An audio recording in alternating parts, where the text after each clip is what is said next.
As we all know, Woody Woodpecker's Kidzone closed on January 16th. So we're going to take a look at the history of the area and pay our respects. As well as being joined by Larry Wyatt to talk about his history with Fievel's Playland. This is episode 548 of the unofficial Universal Orlando podcast.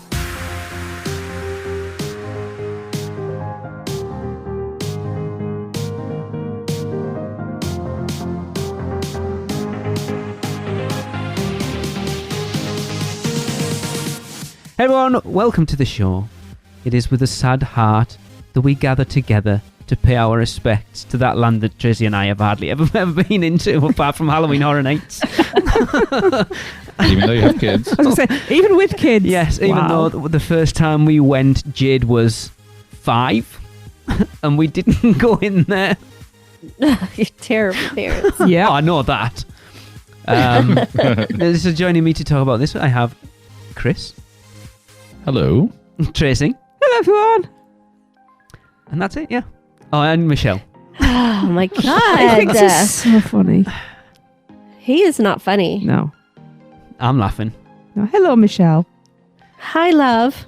Love. Yeah. So yeah, like we always do with these things, we always like to pay our respects to closed attractions. What have we done so far? We've done T2 3D, we've done Jaws, we've done Disaster, Twister.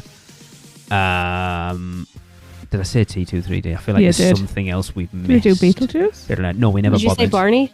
Oh yeah, we did Barney. Yeah. That was fun. We might talk a little bit about Barney in this as well.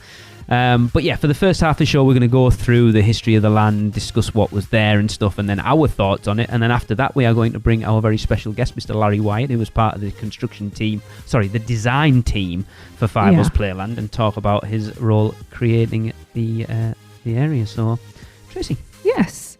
Universal announced the plans to introduce Woody Woodpecker's Kidzone to Universal Studios Florida on May 26, 1998, and said it would feature Woody Woodpecker's Nut House Coaster, Curious George Goes to Town, and Fievel's Playland. It's hard to think about Universal Studios Florida without that area. Yeah. Now, isn't it? Because it's been there ever since we've been going. Yeah. Mm-hmm. Yeah. The area replaced the old Bates Motel set.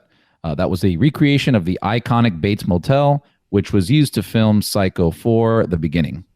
The Bates Motel opened in 1990 and closed in 1998 to make way for Kidzone. The area didn't change much over its lifetime, so let's look at what attractions could have been found there depending on the year you visited. First up, an attraction that is to remain after the retheming of the land, and that is Animal Actors on Location, which opened in 1999 as Animal Actors Stage. It changed its name to Animal Actors Live in 2001, changing to Animal Actors on Location in 2006. And this is that all seems very unnecessary to me. Yeah, it's pretty much the same show as well. Yeah. I think it was more like because I always thought it wasn't. I mean, it wasn't, but I always thought it was Animal Planet Live at some point, but apparently not. No, don't remember it being there. It's the Mandela effect. I can't Probably. even remember the last time we saw this. With the I kids. saw it about a year ago, I think. Really, I thought it was closed, to be honest. I'm genuinely Yeah, I did. surprised that an animal-driven show inside a theme park like Universal is still a thing. Don't forget these are rescue animals, and they don't make them perform. Yeah, but even think about Pets at Hoy over at SeaWorld. Even that's not on anymore. Yeah, but SeaWorld has a tarnish on their name for other reasons. And I'm pretty sure that a caracal wasn't rescued. They still have their sea lion and walrus show at SeaWorld. It's not a show so much anymore. Is it not like they used to be? Because it used to be like Clyde and Seymour. It was like a whole shtick thing. Now it's No, it is. It's like a high school themed. I just took my travel agent training on it. So, yeah. We're going to quiz you. We didn't do that last time. no. Yeah, they still do have an animal show. Yeah, I think. But what's cool about this one, and it was about a year ago that we sat down because it was hot and I just wanted somewhere to sit for a while. Like Tracy said, it is rescues and they don't force them to do anything. It's all treat driven. So there were several instances where the animals just were not into it and they knew that the trainers knew how to like move on. Yeah. And let's face it, it's better when things go wrong. Yeah. Well, we went to see whatever the Orca show was at SeaWorld when we were there last. And they did this whole thing at the beginning where, they're not playing ball. And we were like, I love this bit of shtick. And it's like, no, they were not playing ball. So we got half a show. And it's like, oh, okay. Yeah. Yeah. And to be fair, I mean, this one's even, from what I remember, isn't it like mostly house animals that you can just buy yourself? Yeah, cats and dogs and parrots and stuff. There's a pig somewhere. I was going to say, there's that gorgeous big fat pot-bellied pig, because I love piggies. One of the parrots went missing a couple of weeks ago as well. Yeah. Yeah. That I'm happens. surprised it's still there, if I'm honest. Really? Yeah. It doesn't fit into Universal Studios Florida, if you ask me. You're correct. I don't think it does either. It hasn't even changed at all. They do talk about how they train animals to be in movies. Yes. So like that's the whole reason they have the show. Yeah. Is to talk about the show filming with animals. Yeah, because the show the parrot dog that flied into the wind thing. Yeah, but which doesn't fit into what Universal Studios Florida is anymore. It Not fit anymore. at a point when it was all about making movies, and now it isn't. It doesn't really fit. I wonder how popular it is. It must still be popular. And what are they going to do with the animals? I don't know, rehome them. Can't say what I was going to say. To SeaWorld. Don't say that. Bend the bows open. That's odd, because I was Oh my god! Wow. Anyway, that was terrible. On, don't know what's in my head then. A Day in the Park with Barney is up next. The iconic stage show featuring Barney, the big purple dinosaur, and his friends.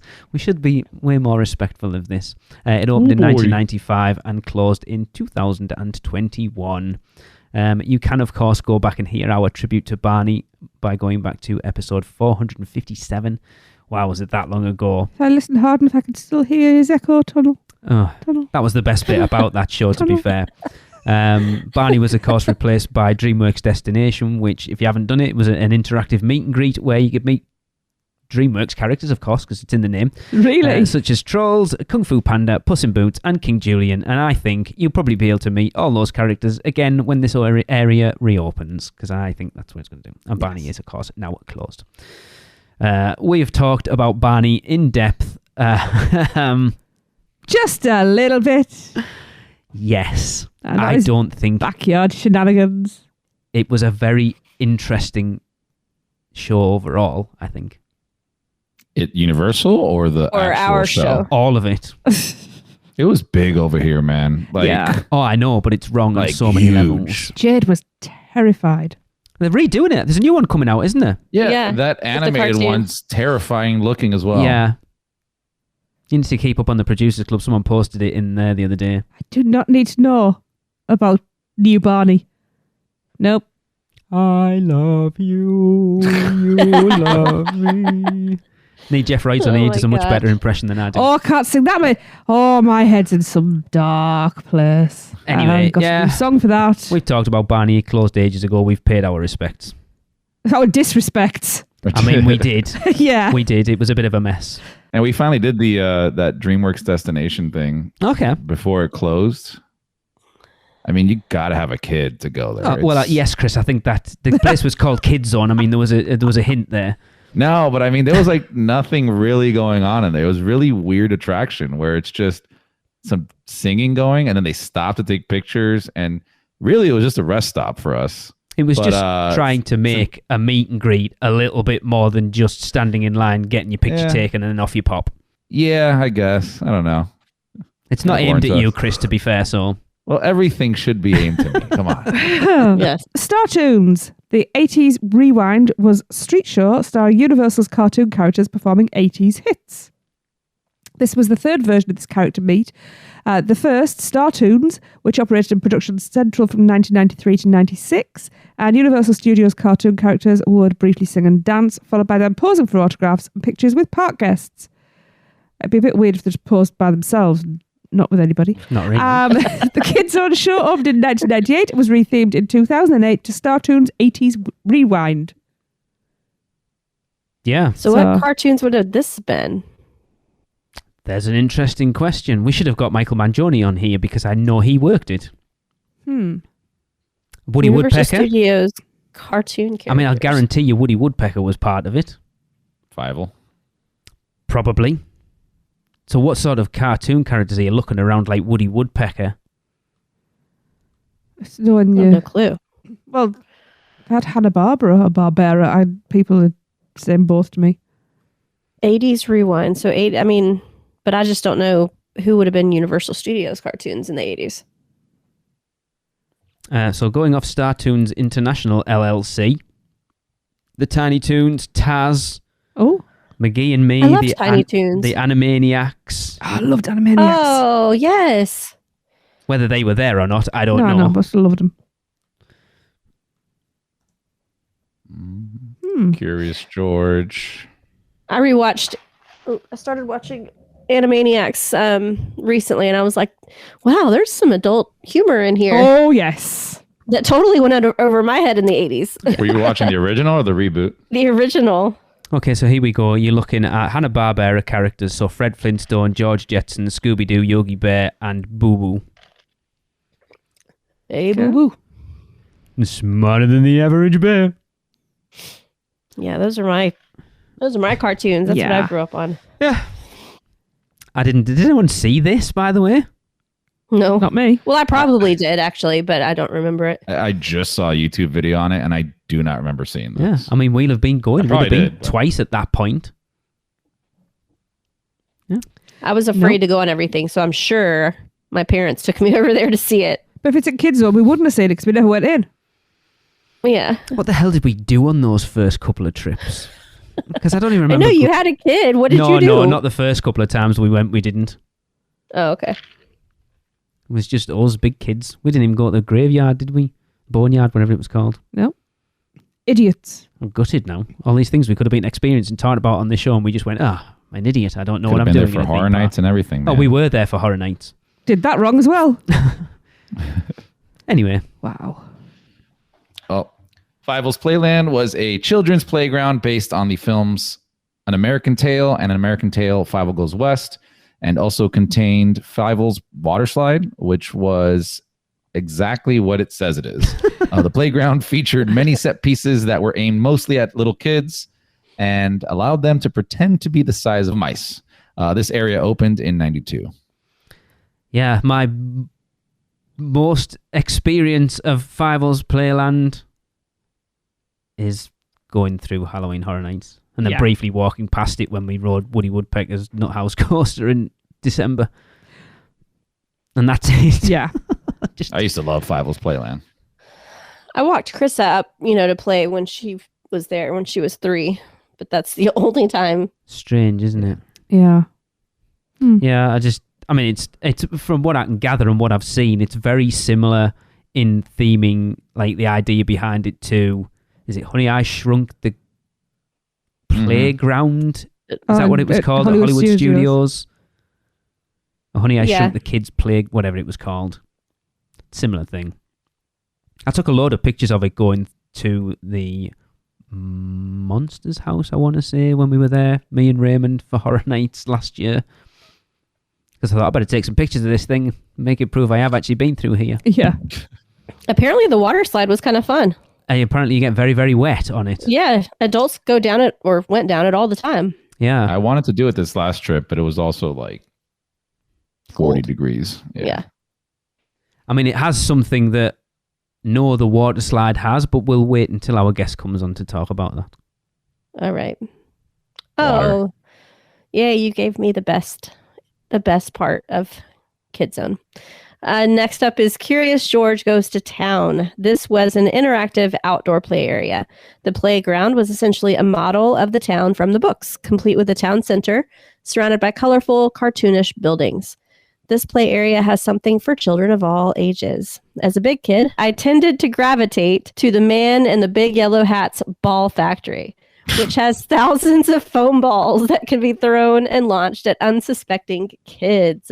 Yes. The area also included an animal show tent that had activities for toddlers and 500-gallon buckets that would periodically dump their contents over anyone near enough to get it. The paved paths of Curious George Goes to Town are marked with George's footprints, which lead visitors from one spot to the next. Again, my only memory of this is walking through it at Horror Nights when the water isn't turned on and George has a plastic pole up his ass. Yeah. Yeah. I would just like to point out that 500 gallons of water for a toddler, over one toddler, I think is that- quite a lot of I think when I water. wrote this, I got it wrong. I think that's outside. The show tent only is the stuff for toddlers. The 500-gallon bucket stuffs are outside. They'd be mashed. No, the 500-gallon buckets are in the town outside. Eh, We know Michelle likes Yeah. firing her balls at people. it was so fun. I'm really sad that this is gone. And Lee, you never went in there. No, I know. Why didn't we? This was an awesome don't area. know. What the heck? It should have been part of the Weekender. It was meant to be, but someone was It was too meant busy. to be. Yeah, I couldn't make it over there for my challenge. However, that area was so awesome. It was nice and cool inside, so it was a great place to take a break from the heat. And yeah, it was huge, like huge 2-story area. You could also like With- intentionally peg kids in the face with a ball, Yes, like get away with it because that's part of the game. it is. Like parents would look up at you and you're like, eh. Exactly. It's like, Tracy, how did we not spend hours in there? Like, we'll spend hours squirting unsuspecting people on me ship the olive, like in Popeye, Oh. but we won't go and shoot foam balls at kids. You won't go and play with the big man in yellow hat's balls. I mean, I don't want to play with his balls. It was so fun.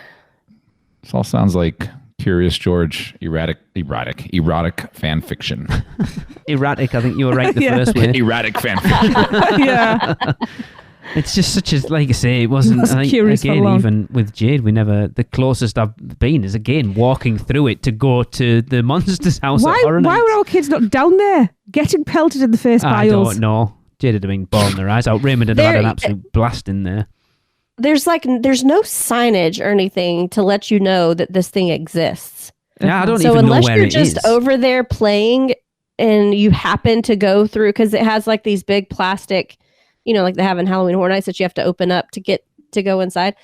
Unless you just venture in there, you really wouldn't know it exists. Weird. So it was never busy. There was always just enough kids in there that you could have your own gun and just be pelting people. You didn't have to fight over guns or balls or anything. I mean, I don't want to fight over anyone's balls, but anyway, It was the best. I'm sad that this is going, Yeah. to be honest with you. I mean, they could still leave that there and just re-theme it to something else. Who knows? Who knows? Who knows? Woody Woodpecker's Nut House coaster is up next, and this family coaster is the shortest coaster I think I have ever been on in my entire life. And I can say that because I rode it about 3 months ago, and it was over in about 10 seconds. 2 seconds. Yeah. So coffee was the right decision. As I say, I did get one last ride on it during the weekend. There's nothing more embarrassing than stood waiting to get on that ride when the trains are coming in and everyone's chanting, Lee, Lee, Lee, Lee. Lee. Oh my God. Brilliant. But it was fun. I'm glad it was an impromptu ride that everyone's like, come on, we're going to go ride that. And I was like, oh, okay, I'll come. To get one last ride on it. But it opened on March 13th, 1999.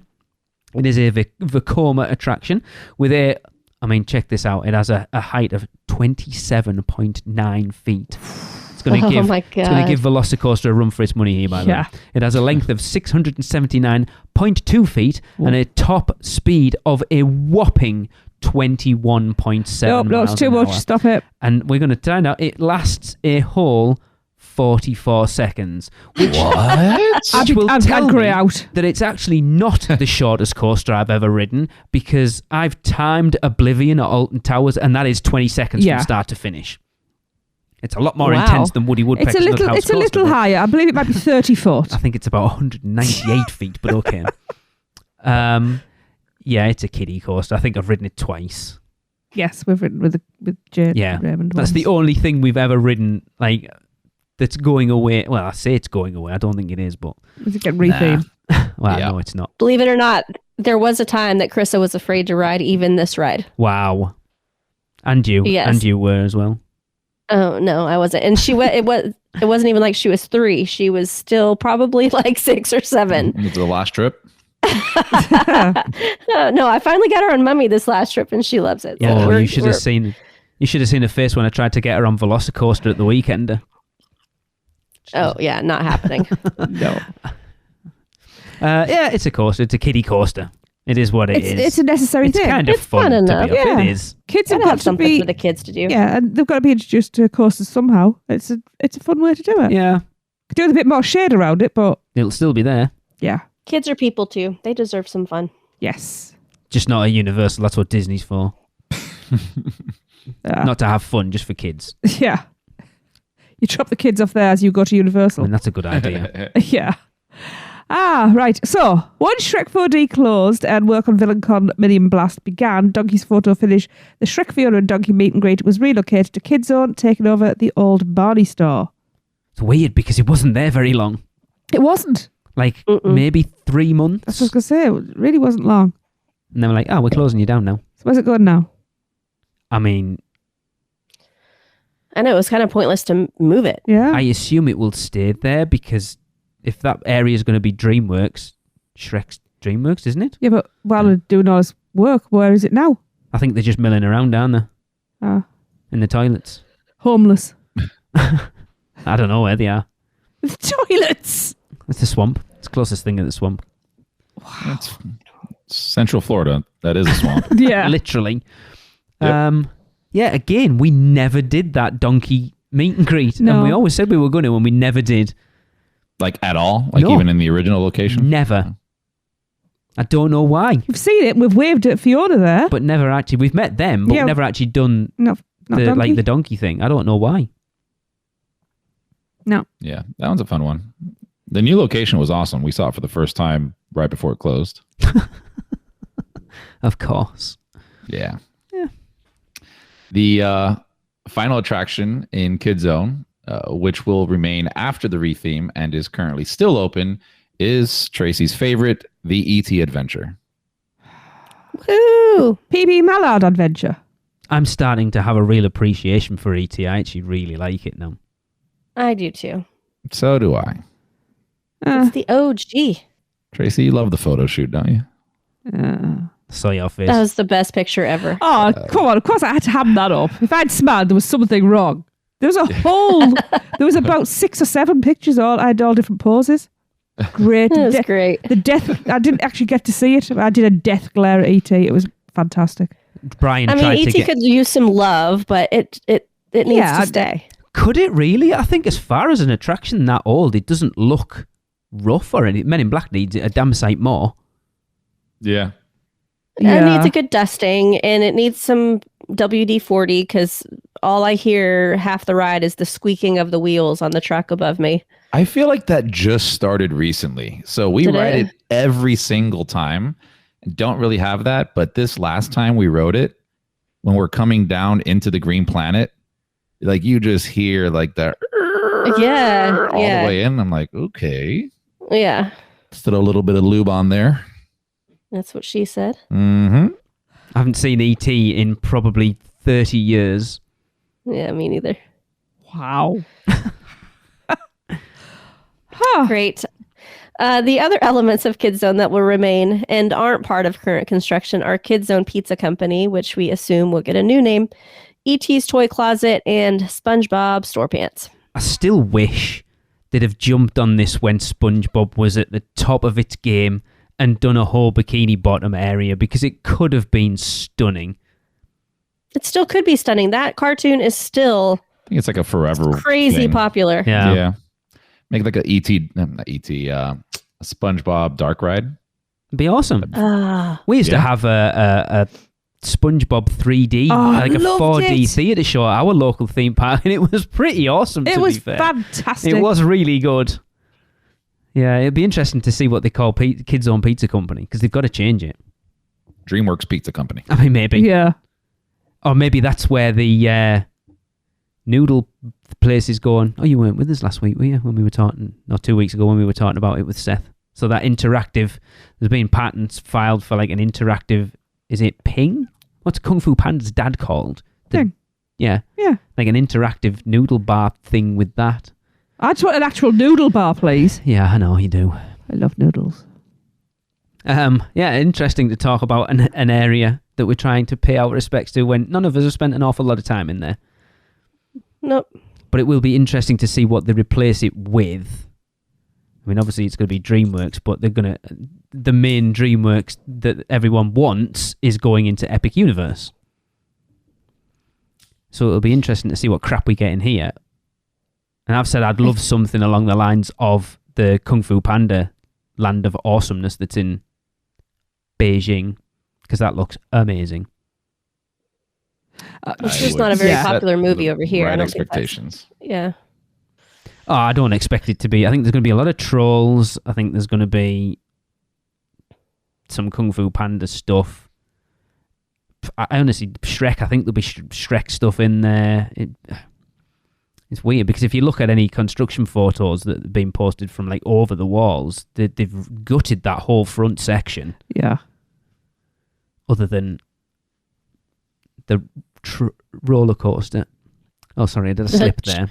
The roller coaster. I might be trolling you. Anyway, right. We are going to take a quick break and then we'll be joined by our guest to talk about Fievel's Playland. Man, we need a vacation. Oh, I got this.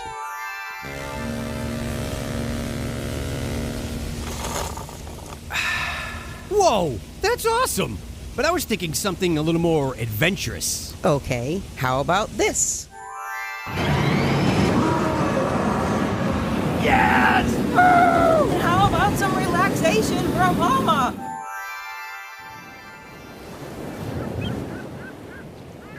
Oh, perfect. How did you do that? Easy. Portkey Vacations. For your next vacation, let Portkey Vacations take away all the guesswork and stress of planning. From air and hotel to theme park tickets and everything else in between, they've got you covered. Just visit PortkeyVacations.com and touch the Portkey to get started with your free, no-obligation quote request. With just one touch, and Portkey Vacations will magically take you wherever you want to go. Hey everyone, welcome back. We are very honoured to be joined by theme entertainment creator Larry Wyatt. Hi Larry, thanks for taking time to come and speak to us. Thank you, Lee. Thanks so much for having me on. Appreciate it. Awesome. Like we were talking about before we added you on that whenever an attraction closes at Universal, we tend to do one of these episodes and talk about it. And I always like to get someone who worked on it at some point, and it's difficult trying to get hold of people when you're talking about something that was built 30 years ago. So, yeah, I really appreciate you taking the time. Great. Pleasure to do so. Yeah, now, Larry, before we get talking about your work on Kidzone, could you give us a brief history of yourself and how you got into themed entertainment and how it was you came to work on Fievel's Playland? Well, it's hard to make it brief because I've been at this for so long. But like I think most everybody that I encounter in this industry, everybody comes into it in sort of weird, unpredictable ways. Yes. And I was no different. I was working as an exhibit designer in Cincinnati, and I became aware of King's Productions at Kings Island. And King's Productions was the design, sort of creative show production arm of King's Entertainment, which was the parks Kings Island, Kings Dominion, Carowinds, those parks. And so they had an opening, and I applied, and I was hired as a designer. And I was immediately thrown into what eventually became Canada's Wonderland in Toronto. Okay. And so I had this incredible opportunity to work with an operating company and work with a team to design an entire theme park from scratch to opening day. Wow. Which was an incredible experience. And through that process, we came to know a group out of Toronto who eventually became Forec. And little known fact, almost nobody knows about this, but I was one of the founding members of Forec Design based in Toronto back in the day. And so we eventually did a lot of the planning work and design work for Universal Studios Florida, the original park opening. And I got to know Mark Woodbury and Barry Upson and Bob Ward and all those early team members that opened the original Orlando park. And then eventually I sort of left Forec, opened my own design company there in Cincinnati, and I was invited by Keith James, who was vice president of Universal Creative in Orlando, to submit a proposal to work on this new playground. We'd had some experience in playground design And so they gave us a shot. We won the bid, and so that was it. That's the long and short story. Cool. Like you say, it is interesting to talk to people how they get into this, and exactly like you said, people come at it from. It's like it's rarely one of those jobs that somebody goes into with their eyes wide open. They kind of fall into it. I think is what I've found talking to a lot of people from that perspective. Yeah, certainly back then. I mean, now there are university programs and themed entertainment, which has been hugely successful to the industry. But yeah, you come in you might be an architect or a scenic designer or a graphic designer or, a landscape architect. It's somehow you just come from all these different angles. So. Yeah, for definite. Now, Larry, I know we've already talked about this. It has been a long time since you worked on Fievel's Playland, but can drag the recesses of your memory and tell our listeners what it was that Universal came to you with the challenge for Fievel's Playland? Well, you may be aware of Disney had done this outrageous giant-scaled playground called with Honey, I Shrunk the Kids movie. And it was pretty good. It actually didn't have a lot of play value, honestly, but it was completely unique. Nobody had ever seen anything like it before, and it was very popular. And so Universal they had this IP, Fievel, which it seemed like an automatic. You become the size of a mouse, and you create all these giant things as if you're the size of a mouse. And they felt this giant scale play zone could be really popular. And of course it was a Spielberg IP and he's one of the creative leads with Universal from the very beginning. So it was really important to them to represent that IP in the strongest possible way, but also just to blow the doors off Disney. I mean, that's what Universal has always tended to do. And so they always are raising the bar at almost everything they do. So they wanted an absolutely outrageous giant scale play zone that would be an experience for the ages. So that was a task, and we only had 18,000, I think, or just under a half acre to do it in. So it was a pretty challenging task, but we took it on and persevered. So I'm trying to think what will have been around Fievel's Playland at the time. Was Curious George Goes to Town, was that already open at that point? No. This was the first. Believe it or not, this was the very first of all. It was before Woody's Coaster. Okay. It was the only thing really just past Fievel's was still the path to Hard Rock Cafe back in the day. And then Bates Motel, was that still there at that point? Yeah, the Bates Motel was even still there. That's right. So this was the first.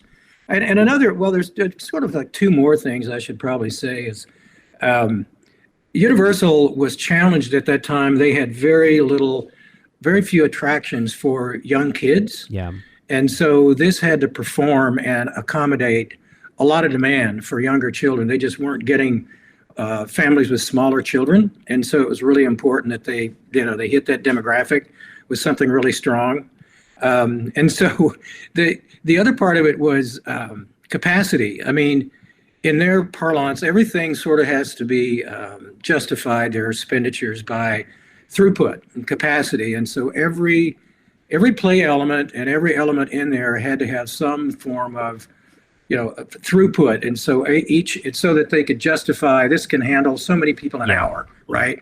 And so that was kind of a challenge for a play zone, not like a dark ride or a coaster, to try to figure out how you can calculate throughput on something like this, which is basically a free roaming play space.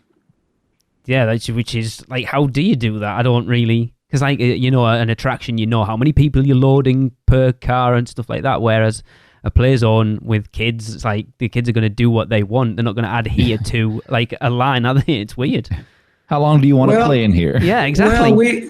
Well, we had some experience with play and exhibits, so it was more like how you handle those kinds of visitor attractions. So we sort of created our own metrics with Universal to figure that out, and actually, what happened after it opened, it was very close to right on target. Of about a little over 2,000 an hour, I think, was what our goal was. I honestly don't remember, but it was kind of in that neighborhood. And it worked out. They actually had people counting people coming in and coming out, and it was pretty close on target. I was really happy to hear that. Somebody told me about that about a year later. Yeah, for definite. Yeah. Again, I know we're asking a lot for you to remember something that was 30 years ago, but can you tell us about the actual design process, like what you guys came up with and any things that were put forward that never made it into the land? Well, I think as we talked before, the film Fievel Goes West, that was the second installment of the Fievel franchise, and the last, I guess. Yeah. But that film hadn't been released yet when we started working on the project. So we were looking at storyboards, animatics, short, little, brief, sketchy, animation segments to look at backgrounds, props, things like that they were putting into the film. And so we were literally working from the sketches that the animators and the artists were using on the film. So it's really fantastic. So that was the first time we'd ever done that before. And then it was difficult to figure out how to put all this together into something that really made sense. And so the very beginning of the film, if anyone ever remembers seeing this film, is the mice.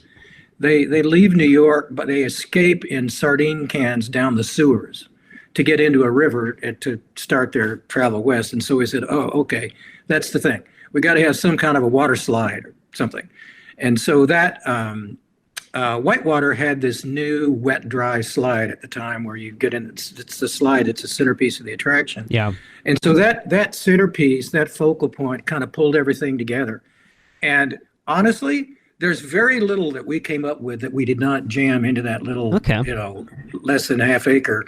It was amazing. It was that probably was one of the biggest challenges of how to put that Swiss clock together in such a compact space. And it anyway, it all worked out, and that was just part of the fun challenge of making this thing successful.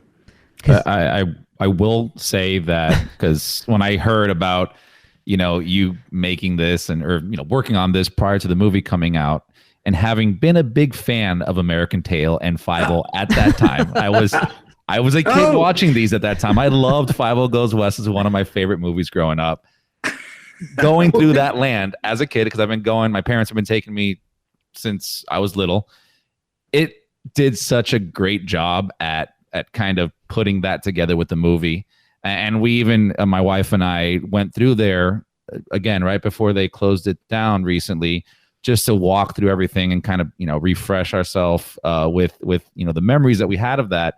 And it's just, it's incredible how well that came through, even without having seen the movie. When you guys were working on that. So that's a testament to, the work you guys put in just on storyboards alone. Yeah. Wow, Chris, I appreciate that. No, it really was something.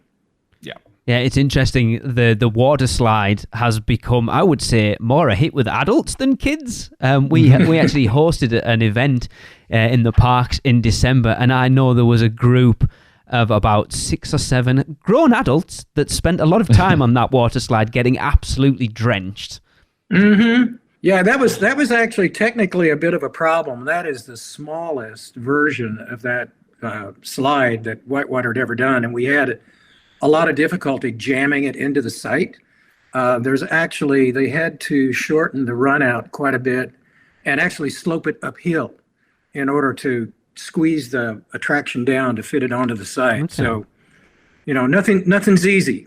No, I mean, Universal are known. I mean, obviously, most of the stuff's subcontracted, but it's one of the things we talk about a lot is how good they are working with whatever design group they're working with at the time to cram these what feel like huge areas into tiny little areas. I mean, you look specifically over something like Volcano Bay at the moment, that when you're in there, it feels huge, and yet the plot of land that it's on isn't actually that big.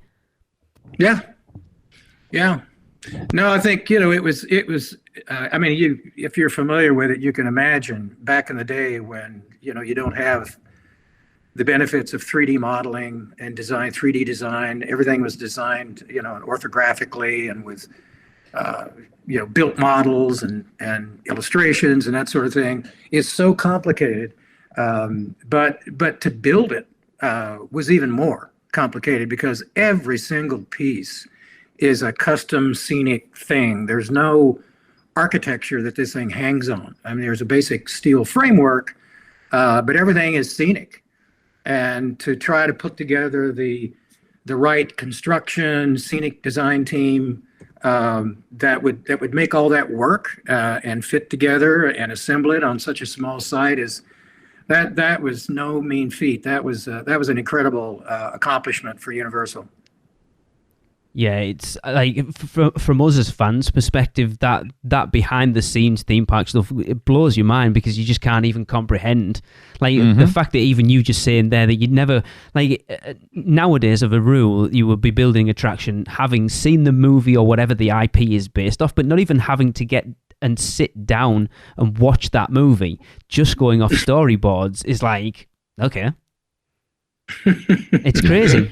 That, and also, I mean, going far back as old as this attraction is or was, not having those models that you can run through. I feel like nowadays you can kind of do iterations of something over and over and over again through a model much easier than what you would have to do back then, where you're just drawing things out by hand. Oh yeah, I mean, we did the complete construction documents. They were stamped and sealed and approved locally and all of that. And so the construction documents were incredibly complicated. And at the end of the design process, I mean, we did several little study models and 3D models so we could design it. But we did this incredible, beautiful art director's model so that everybody could just see what the hell this thing really was and look at it from every angle. And it turns out it was incredibly helpful for the lighting designers because they just could not figure out how to light this thing until they saw the model. So we did it with physical models as opposed to digital. Yeah. And I'm sure there were all kinds of conflicts of structure and electrical systems and everything else that they just sort of discovered on site during construction.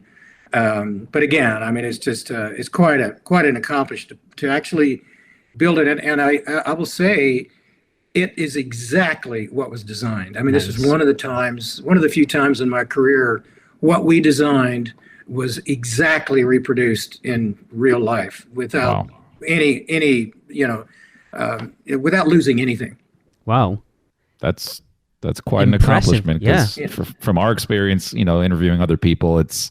You have your blue sky, and then you have your actual reality that comes out. So that's interesting to hear. You got it all through. Yeah. Yeah, and there's definitely something to be said about physical models. I know a friend of ours who, funny coincidence, we ended up kind of introducing him to Russ Dagan, and he now, I don't know whether he still does, but he was making models for Universal, and he did like the model for the design for Aventura Hotel, and it was absolutely gorgeous. I know the... Chris, you've seen the Hagrid's model in the Legacy store. I love a physical model like that. I see those models and I think I would love to have them on a shelf at home. I'll take that. Universal was a big believer in full-blown, expensive, beautiful art directors level, which is literally the final product, just at a smaller scale. And so they did that from the very beginning. That's cool. And I know, again, we talked briefly in our emails that the water slide has an elevator. I'm sure you said it was like one of a kind as well, wasn't it? Well, it was really important for Universal to let this be fully accessible. I mean, that was back in the day when, you may recall, a lot of parks were dealing with the ADA requirements, accessibility, and having to redesign queues and things of that sort. And so they wanted to be able to say that every single element in this new attraction was ADA accessible. And so obviously the main attraction, the water slide, was going to have to be accessible. And how do you get, 35 feet in the air with a wheelchair? So, obviously it's an elevator. And I think it certainly was the first time, I'm sure somebody else has done it, but that there were an elevator access to a water slide. But that's what they did. That's cool, though. I mean, that again, going back that far as well. I mean, it's such a big deal now. But then going back that far to them even having to think about it right back then, I think is a testament to how forward-thinking Universal were. Right. No, that's true. It was one of the early attractions that from the very beginning, and as I say, it was very important that every single element. And so we had a specialty consultant, an ADA requirements consultant on every element, and all these things, they're all custom, right? Nothing here is standard, so everything had to be some sort of custom accessible solution to every single element. So it was just one of those little challenges we had. And that's to say, going off the back of that, how much extra work does that add to building a Playland for kids, having to sort of think about all that ASTM and the ADA requirements and stuff? Is it a real headache, or is it just part and parcel of the job? No, I mean, as I said at the top, we had some experience in playground design, and so we were familiar with ASTM and CPSC and those sort of construction standards. And an ADA was a big deal also with playgrounds in the early days. So we were familiar with the requirements, but we had, from the very beginning, we had two specialists. One was a certified playground safety specialist. The other was an ADA certified specialist. And if you design those things in from the very beginning, you know what the challenges are, and you think it through from the beginning, it's not that big a deal. What is a big deal is if you get halfway through or even further, yes, and you have to adapt everything or change design to accommodate those requirements, then that becomes a problem. But it was fine. And then when the park opened, both the ADA and our certified playground specialist inspected the site, and with a few minor little tweaks here and there, everything passed without a problem. And that was important also. That was a requirement that Universal gave us at the beginning, that when it opened, before it opened, that it had to pass these certifications. Yeah, I mean, like I say, it shows the attention to detail that we've seen from Universal over the years of really going that extra mile, for sure. Yep. Yeah. Yep. Now, it sounds like it to me, but overall, were you happy with the final product? Oh, heavens, yeah. Absolutely. Yeah, it sounds like it. We have to ask you that. And what do you think has allowed the whole area to survive as long as it did? Well, Chris, I mean, you said it at the beginning, what your experience was when you first saw it. It is such an immersive, exciting space. I think every kid, if you're not familiar with Fievel or anything else, it is such an incredible imagination, generator for kids, for role playing, whatever. And it's just like a big fun house. It's like if you took all your toys in your toy closet and suddenly they're giant size and you can play with them. And so I think it catches the imagination of kids. It delivers on activity. There's so much to do in there. And then, so I think from a design standpoint, I'm really pleased with how the design, delivered all of that. But also, you got to hand it to Universal. I mean, none of those things are easy to maintain. Play spaces are notorious for just getting ripped to pieces and destroyed and worn and broken. I mean, I won't even mention the park, but I've been to some of a very major park in another country where I was amazed at how some of the play elements were actually broken and not operating. And this was a company that certainly has the financial resources to take care of those things. It's difficult. It's very difficult to keep those things. And I've always just been so pleased that every time I've been there, I always wander over and see how it's doing. And they've just done an incredible job to keep it maintained. And so, parents know that it's safe. Their kids have a great time. It's remained popular. I'm hoping whatever gets replaced, it gets replaced with, is as engaging as that has been. Yeah. I think that's a great response to that. Just because as far as outdated as that IP is, and I say that in the most positive way possible because I am a Fievel fan, that land never felt old. No. Right. And even to the point, like I said, we were there the weekend it closed down before they walled off everything. And we walked through everything in there because I was taking a bunch of videos, a bunch of photos. I just wanted to have as much, memory and recollection of this that I could for the future. It still felt fresh. Like for being a giant attraction that has tons of kids rummaging around, literally punching, kicking, whatever through it, right? It still felt very fresh. It did not feel old at all to us. Yeah. Yeah. Yeah. That's a testament to Universal, how they took care. It was clearly that whole area has been important to them to deliver on that younger demographic. Mm-hmm. So I think they gave it a lot of attention just because that's the only area in the park that's really geared toward that demo. That's a very good point, actually. Yeah. Yep. Yeah, I feel like a terrible parent because the first time we took our kids was in 2009 and our youngest was 5 and we never set... Sorry, I'm sorry, Larry, I really am. We never set foot in Kidzone at all and I feel like a terrible parent. Oh, shame on you. I know, it's terrible. 30 lashes. 30 lashes. The only time I ever seem to set foot in that area is during Halloween Horror Nights, to be fair, but we spent a bit of time in it when we were over last year. And yeah, it's a shame to see it go. It's another thing at Universal Studios Florida that's changed, and it's like you look at that park now, and there's so much of it has changed since the first time we came over to Orlando was 2004, and it's a very different park than it was back then, and it's not that long a time really. Yeah. But again, testament to being there for 30 years is something. Yes, Yeah. it's a huge testament, to be fair. Yeah.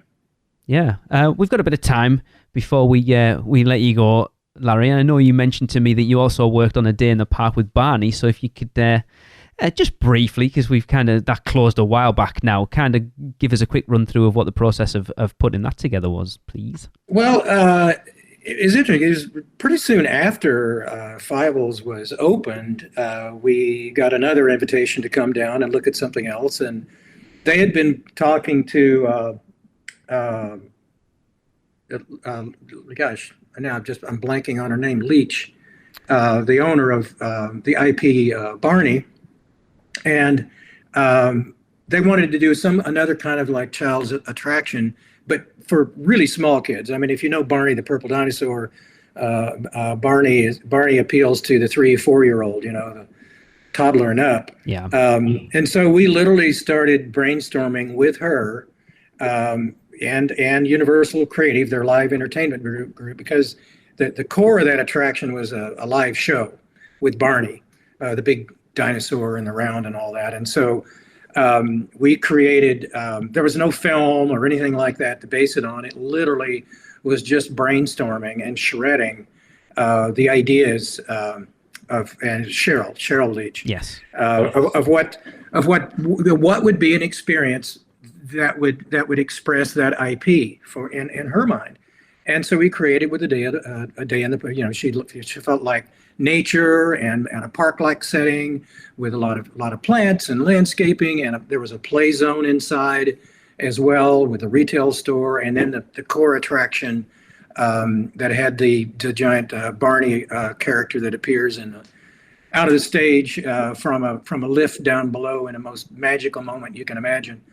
And it's funny. I mean, my kids were much older than for Barney, and a lot of adults and parents, sort of chuckle at Barney the dinosaur. But when you see the looks on those children's faces when Barney magically appears, I can imagine. You get it. Yeah. And it was.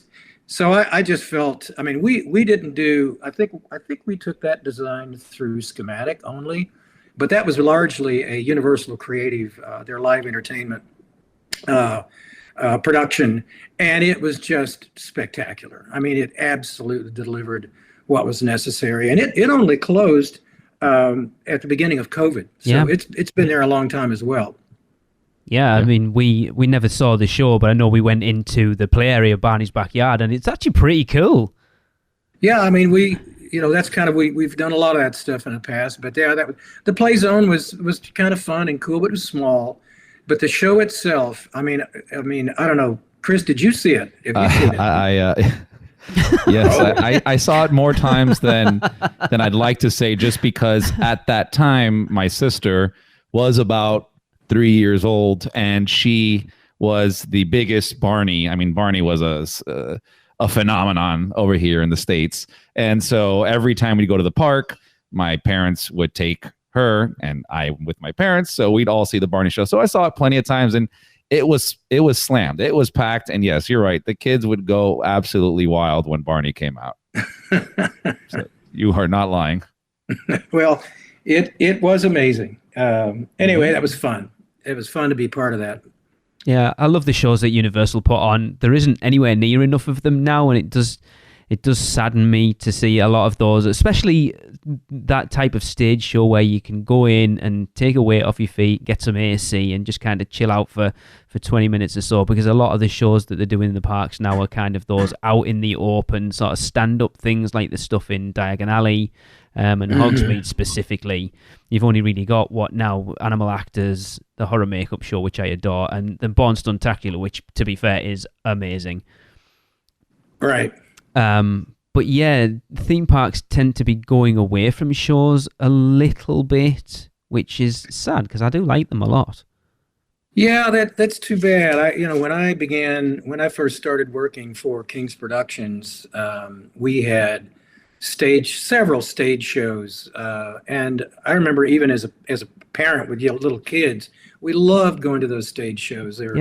They're high quality Broadway style sort of variety shows and incredibly entertaining. They packed those theaters with parents and kids every single show, and it just became expensive to operate, I think. Yeah. I don't think they're any less popular with the audience. I just think the sort of financial return maybe is a little more challenging, but I do think and I hope that it's something that comes back to regional parks as well as the majors, because I think it's such an important part of entertainment. I'm a big believer in live entertainment. Agreed. Doing that, providing that sort of tactile, personal experience that most people don't go to a Broadway show or a musical, and a lot of the regional parks used to deliver that form of entertainment.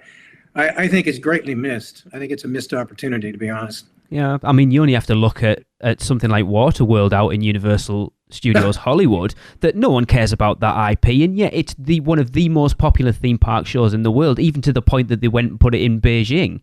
Yeah, amazing, isn't it? Yeah. Mm-hmm. I know from the rumours we've heard, I think we're getting a couple of shows at Epic Universe. A friend of ours worked on the Sing It show over at Universal Beijing as well, and that looks really, really good. We've watched some YouTube videos of that. So I think it's on Universal's radar to start putting those types of shows back in the game, which is good because theme parks need those areas. Otherwise, people get burnt out too quickly, especially if you've got kids with you. Right. Yeah. Well, Larry, thank you so much for joining us. It will be interesting to see what the Kidzone replacement will be, but we will be keeping a close eye on it. Now, in the meantime, Larry, could you please let everyone know where they can find out more about you and your portfolio and what you may have coming in the future? Well, I no longer have a design office. I am now Vice President of Planning and Development for Paramount Pictures, and we're working on. I've been working on with our team in Hollywood on several projects worldwide for Paramount, and just keep tuned to the news releases. There's lots of exciting stuff, and I will say that every single project that we're working on has multiple live shows where, I'm not the only one who believes in live entertainment. And so that's something we think that, our parks and our projects are going to take advantage of is the lack of that in most parks. But a lot of our IPs just adapt themselves so well to a live experience or combined live and media, like the Born Spectacular, those kinds of things we really believe strongly in. So just keep track of your news feed on everything related to Paramount internationally. Yeah, well, I'm sure there's been plans for. Isn't there something getting built in London from Paramount? That project has stalled. Aw. I can't really say much more about it, but we have released a project in Bali. Okay. Has been released. It's moving along quite nicely. We also have a couple of projects in China that I can't talk about. Of course. But we do have projects. Everybody has projects going on in Yes. Asia. And then we have several Nickelodeon lands that are, some are located in Parque Reunidas parks, other parks. So a lot of what we're doing is planting our IPs in other parks and other locations as standalone destination location-based entertainment. So we've got a lot of irons in the fire. Very interesting. Yeah, themed entertainment is huge right now, and it's good to see, to be fair, because it keeps everybody on their toes, and at the end of the day, we're the ones that benefit from it. Yeah. Yeah. Well, that's it for another show. Of course, another Universal Studios Florida attraction has said bye-bye. We hope you enjoyed this nostalgic tribute to the area, but for now, we're going to end the show, as we always do with a Universal Is, and Larry has been kindly offered to supply this week's. But don't forget, if you want to get involved, all you got to do is let us know what you think Universal is in 3 words or less, and send them to podcast@uuopodcast.com. But for this week, Larry, it is over to you to let us know what you think Universal is. Well, I'm going to cheat. I know. Always raise the bar, and I combined the bar with an apostrophe, so it's technically one word. Always raise the bar. That's what I really believe Universal has always done since from the very first project in Orlando. Everything they endeavor is just keeps pushing everybody else to try to keep up. So I really appreciate that about Universal. Awesome. Cool. Thanks, everyone. See you next week. That was another episode of the unofficial Universal Orlando podcast, the best and only podcast about Universal Orlando on the island. Check us out on social media on Facebook, Instagram, Twitter, YouTube, and Pinterest. Just search UUO Podcast. For all the podcasts, news, and articles, check out our blog at uuopodcast.com. Contact us at podcast@uuopodcast.com. Join the Producers Club by emailing us at uuopproducers@gmail.com. Listen and subscribe to the podcast on Apple Podcasts, Spotify, Google Podcasts, Stitcher, and everywhere else podcasts are found. Check out our friends, the Theme Park Duo, for all your other theme park news, and email Michelle at portkeyvacations.net to book your next trip. So until next time, this is Amity 6, call off the Marines, we're coming home.